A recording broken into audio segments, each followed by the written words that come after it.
out. Okay, so I'm going to show y'all how to remove an extra piece of chicken from your fried chicken. This is the way my grandmother used to do it. She was a Depression-era child.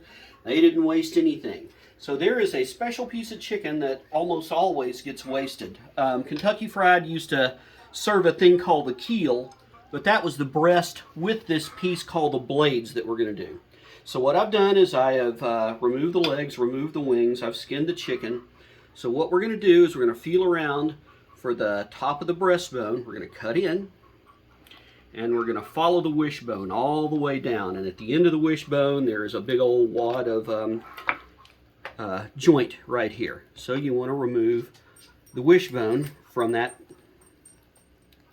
chunk of joints. So there's your breastbone, and it's got the wishbone inside of it.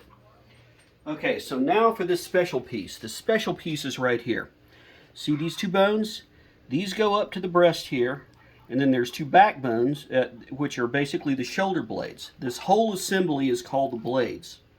So what you do is you stick your knife behind there, you go up to the point where everything comes together, and you kind of, you sometimes have to kind of muscle it off, but basically you cut this top part away. Okay, so you see you have that. Stick the neck through.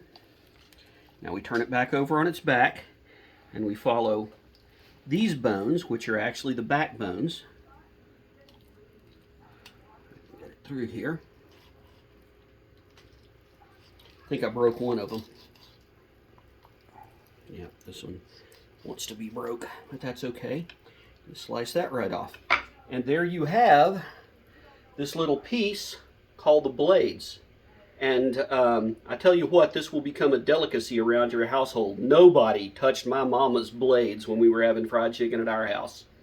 So anyway, there you have it. There's the blades.